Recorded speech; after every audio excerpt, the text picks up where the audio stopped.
இன்றைய பதிவில் நம்முடைய சேனலில் நம்ம ராகியில் ஒரு பக்கோடா செய்வது எப்படின்ற பார்க்க போகிறோம்.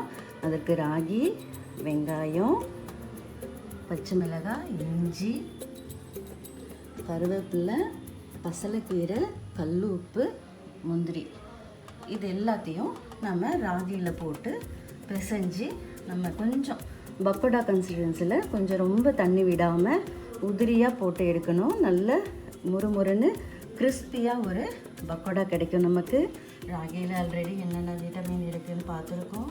புரதச்சத்து இருக்குது, நார்ச்சத்து இருக்குது, மெக்னீஷியம் இருக்குது. இப்படிப்பட்ட ஒரு ராகியில் நம்ம பக்கோடா எப்படி செய்ய போகிறோன்னு பார்க்கலாம். பாருங்கள், இதில் பசலைக்கீரை நம்ம தோட்டத்திலே இருக்கும். அது கொஞ்சம் நல்லா சுத்தம் பண்ணி போட்டுக்கோங்க. நம்ம முருங்கைக்கீரை அடையில் பண்ணிட்டோம். பசலைக்கீரை நம்ம இதில் போட்டு பண்ண போகிறோம். இதை எப்படி செய்யலான்றதை பார்க்கலாம். கடாயில் நல்லா எண்ணெய் காஞ்சிச்சு.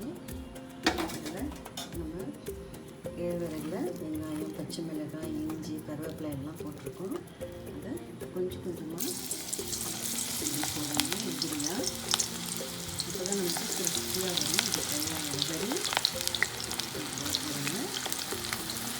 குயிக்காகவே வந்துடும். இது போல் நீங்களும் சிம்பிளாக செய்து பார்க்கலாம். ஒன்றும் இல்லை, இது போல் பிசைஞ்சு வச்சுருக்கோம். இதை எண்ணெயில் போட்டு எடுத்து பயன்படுத்தணும்.